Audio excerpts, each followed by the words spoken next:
أو أنكم تحبون هذا النوع من الأكل. هذا العسل. الميل. هذا شنو هما؟ باش كنصاوبوا لي سالاد؟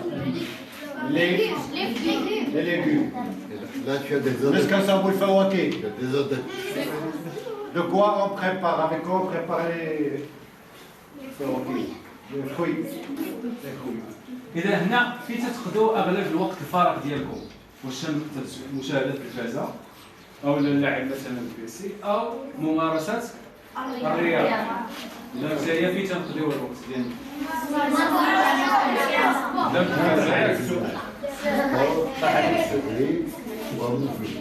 La plupart du temps, où vous passez votre temps? votre temps libre. Le temps libre إذا en dehors de الإنسان l'école. الأغلبية يفضل الوجبات السريعة ويكره الأكل الصحي السليم، وهذا خطأ. إذا قلنا السمنة لوبيزيتي فيها السبب الأصلي ديالها قلة الحركة زائد الأكل المشبع بالدهون، بحيث أن السمنة تعتبر مرض من أمراض العصر. ما معنى السمنة بالفرنسية؟ L'obésité. Répète. L'obésité. غريدوا الأرقام. غنشوفوا هاد السيد هذا. سفيان قرا لنا شنو هو؟ دوز السمنة هي زيادة وزن الجسم عن حده الطبيعي نتيجة تراكم الدهون فيه، وهذا التراكم ناتج عن عدم التوازن بين الطاقة المتناولة من الطعام والطاقة المستهلكة في الجسم. نعم. إذا الغذاء كيفاش تتوقع السمنة لوبيزيتي؟ تكون عندنا قلة الحركة، ما تنتحركوش بزاف، وفي بالك السبور، وتناكلو واحد الكمية كبيرة، وهذا الغذاء اللي تناكلو تيكون فيه كثرة من الدهون. الدهون سيدير بحال اللحم مثلا، بحال الفخيت، بحال فهمنا. إذا هنا تيوقع واحد زيادة، الجسم ما تيقدرش، ما محتاجش كاع لهذاك الغذاء، فهمنا. إذا وما تنمارسوش الرياضة. إذا ملي كتجينا السمنة لا بغينا نغلطوا شنو خصنا ندير؟ Pour être obèse, شنو خصنا ندير؟ On ne bouge pas, hein, on ne fait pas beaucoup d'efforts. ما تنتحركوش بزاف. Plus, شنو؟ Qu'est-ce qu'on mange? Mange beaucoup de la viande. On mange beaucoup? Non, la matière grasse, دهنيات, c'est-à-dire les lipides. علاش où on trouve des lipides؟ فين كنلقاو les lipides؟ فين؟ الدهنيات فين تلقاو؟ زيوت مثلا، زيت. الحليب. فين كنلقاو الدهنيات؟ فين كاين؟ البور، le beurre, الزبدة. Le poisson. Des les frites. Je m'appelle Younes Zghari, je suis professeur des écoles. J'enseigne dans une école dont les enfants sont de tranche d'âge de 6 à 12 ans. Mon école, c'est Abdallah Ben Yassine, de la commune de Ain Aouda, de la province de Srerat Temara. La question de l'alimentation, pour moi, est un sujet, comment dirais-je, important. Pourquoi? Parce que je vois de plus en plus que les coutumes marocaines culinaires sont en disparition pour des coutumes qui sont importées, soit de l'Europe, soit de l'Amérique. Et je vois que le temps passé entre familles, dans les repas, en mangeant, dans le dîner, est en train de se minimiser pour des repas qui sont rapides ou bien des prises qui sont dans des restos ou bien des fast-food. Donc je suis membre de Slow Food Maroc, je suis aussi dans le bureau exécutif de Slow Food Maroc. Et nous travaillons beaucoup sur cette question. Pourquoi? Parce que nous pensons qu'on peut changer le monde via l'alimentation et via l'éducation aux enfants. Donc on s'intéresse beaucoup aux enfants, aux petits-enfants, parce que nous pensons que lorsque les coutumes et lorsque les habitudes sont établies, c'est un peu difficile à les faire changer. C'est pourquoi on vise les petits-enfants qui sont en train de, d'acquérir leur habitude alimentaire.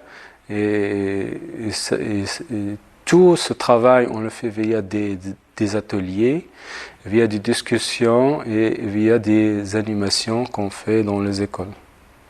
D'accord, donc est-ce que tu peux parler de ce que vous faites autour du jardinage, de l'éducation à l'environnement? D'accord, donc nous avons commencé l'élaboration du sujet de l'alimentation en pensant à faire un jardin dans notre école. Pourquoi un jardin? Parce que on dispose d'un outil pratique dans le lieu, donc on n'a pas besoin vraiment d'aller trop loin pour voir, pour toucher, pour semer, pour planter, pour arroser. Donc c'est un outil pratique qui nous permet d'aborder plusieurs sujets. Par exemple, nous avons pu parler de l'agriculture durable. Ça veut dire, nous avons expliqué aux enfants qu'on peut produire assez d'aliments et de denrées alimentaires tout en respectant l'environnement. Donc c'est un équilibre qu'il faut garder. Il faut travailler la terre, lui donner tous les nutriments dont il a besoin, mais en pratiquant des pratiques qui sont agroécologiques. Ça veut dire qu'on essaie quand même d'imiter la nature. C'est pourquoi nous avons fait le compost, nous avons pensé à faire des buts sandwich, et dans le but de fertiliser la terre et de produire des aliments qui sont bons et propres et justes. Et quelle est la réaction des enfants? En ce qui concerne la réaction des enfants, ils étaient vraiment heureux de participer à ce projet. Maintenant, on peut dire que ce sont eux le porteur de projet, ce n'est pas les enseignants, parce qu'il faut responsabiliser les enfants. Donc, ce sont eux maintenant les vrais responsables du projet. Et même la continuité du projet est basée sur le fait de transmettre ces savoirs à d'autres enfants qui sont dans les classes moins âgées, c'est ça, donc les moins âgés. Et vous leur avez parlé des incroyables comestibles, c'est ça? Oui, donc nous avons eu le plaisir de voir et d'apprécier le principe des incroyables comestibles. Donc nous avons eu l'occasion de parler avec les enfants et nous avons dit qu'on peut utiliser les espaces publics pour produire des légumes et des denrées alimentaires. Pourquoi tout simplement se contenter d'avoir de jolis de la beauté, mais aussi de produire des aliments dont nous avons besoin pour se nourrir et pour nourrir toute la famille. Donc c'était une expérience assez enrichissante, et surtout lorsqu'on parle des semences, que nous devons garder nos semences, nous devons garder la main sur nos semences et ne pas être dépendants des multinationales qui vendent des semences qui sont traitées, des semences qui ont date limitée d'utilisation. Donc Incroyable Comestible nous apprend beaucoup sur le fait d'avoir un banque de semences chez toi. Donc ce sont des semences, des terroirs qu'on peut garder, et pour penser qu'on pourra se libérer de certaines contraintes dans l'avenir. Parce que si on n'a pas besoin vraiment d'aller chercher des semences chez quelqu'un d'autre, ça veut dire qu'on a quand même un support pour la sécurité alimentaire dans la famille, dans la commune et dans nos villes. Nous pensons que via le jardin, nous avons pu élaborer plusieurs ateliers.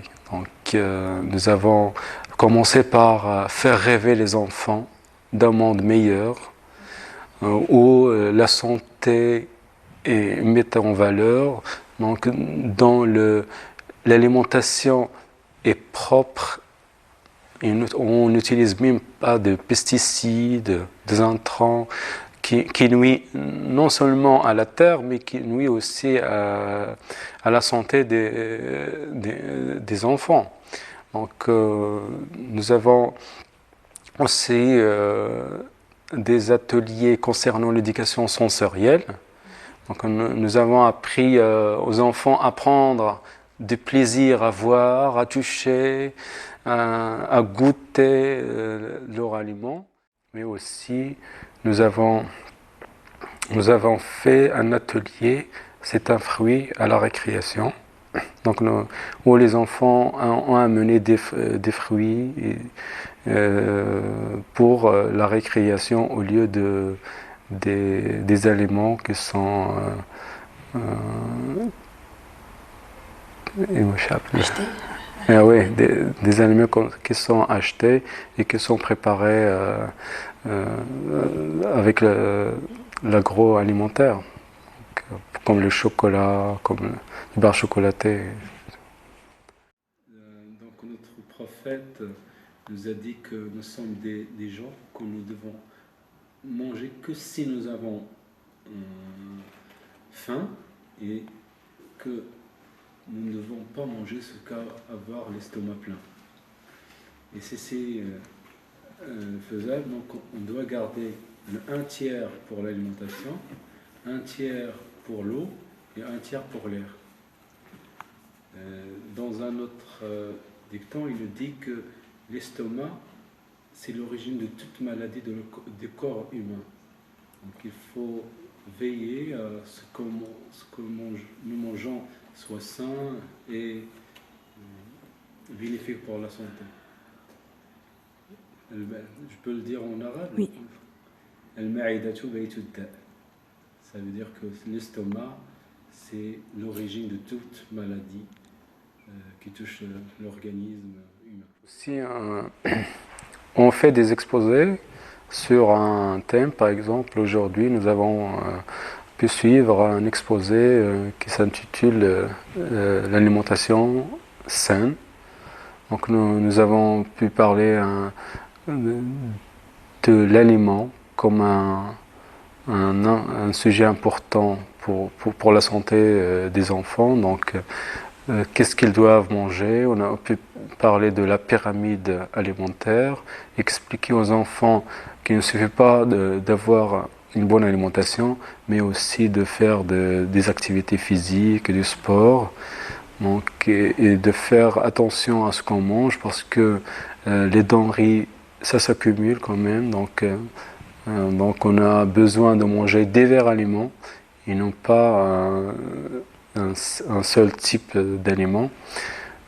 Aussi, nous avons mis l'accent sur l'activité physique parce qu'on voit rarement les enfants font des sports parce qu'ils passent toujours beaucoup de temps devant la télé avec des jeux sur le PlayStation et tout, donc ils ont de moins en moins d'activité physique. Donc comme vous avez pu constater, ils étaient contents d'apprendre et de participer et de découvrir ces informations qui sont indispensables pour eux, pour la continuation durant la jeunesse et aussi pour avoir de la bonne santé. Et d'ailleurs, tu disais que depuis que vous faites toutes ces activités, ils avaient plus de plaisir à apprendre, tout ça.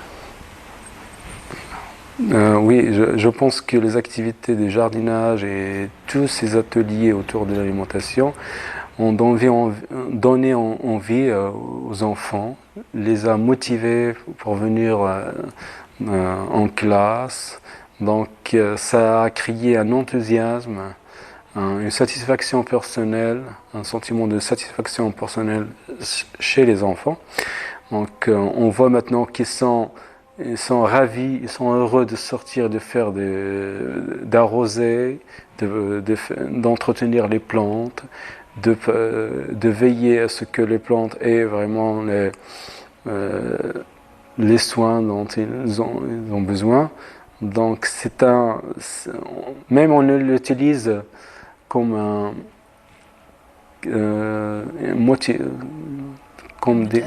un moteur de motivation pour les inciter à travailler plus, à faire les devoirs à la maison et être, comment dirais-je, à jour. Donc c'est très important. Le jardinage nous a offert quand même de bons élèves en classe, parce qu'ils sont heureux de sortir et de faire des séances de jardinage. Donc nous disons aux enfants que c'est pour les meilleurs élèves qui vont sortir et qui vont faire ces ateliers. Donc ces activités ont des retombées non seulement sur les élèves, mais sur leur famille, aussi sur la commune, sur tout l'entourage de l'école. Nous avons pu faire un atelier sur l'alimentation équilibrée et nous avons invité les parents d'élèves, les gens qui habitent à côté de l'école, et nous avons aussi pu faire venir une caravane médicale pour les familles des élèves. Donc on essaie quand même de donner plus pour les retombées de ces activités, pour s'assurer quand même que le concept et les principes visés soient acquis au-delà des élèves, donc dans la région et dans la commune de Ain Aouda où se trouve notre école.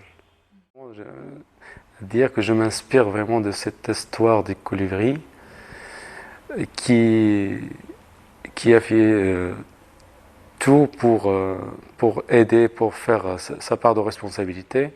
Mais malheureusement, je dis malheureusement, même les gens qui font leur devoir vont subir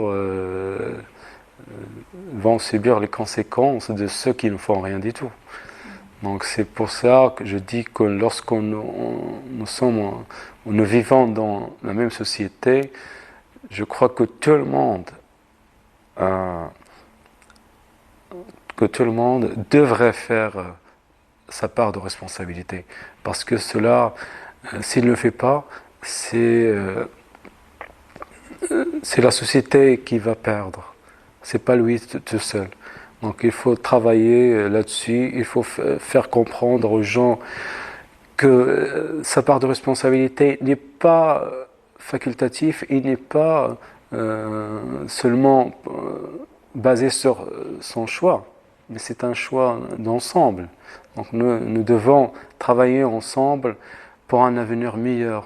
C'est pas pour nous, mais c'est pour les générations futures, mais c'est aussi pour la terre nourricière, parce que Dieu sait que la planète d'ici 2050 aura 9 milliards à nourrir.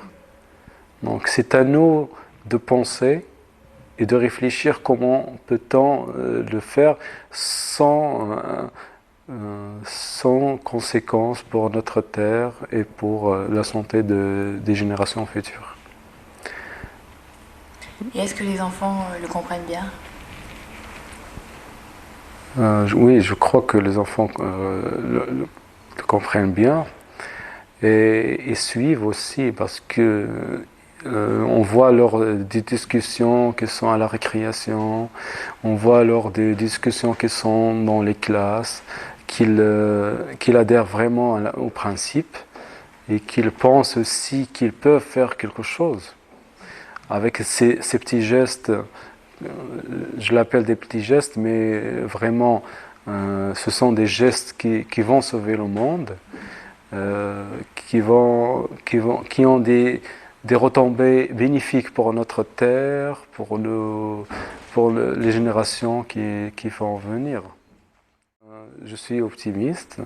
Je pense qu'on pourra sauver notre terre et qu'on pourra dire aux générations futures que nous avons beaucoup fait pour votre avenir et que cette prise de conscience n'est pas vraiment quelque chose d'extraordinaire, mais c'est un regain d'intérêt à la terre et aux principes fondamentaux de notre pensée, agissant aujourd'hui pour un avenir meilleur pour nos générations. Donc, je crois que c'est à nous de planifier le futur pour notre génération et d'assurer que la Terre pourra produire de plus en plus d'aliments qui sont sains, propres et justes.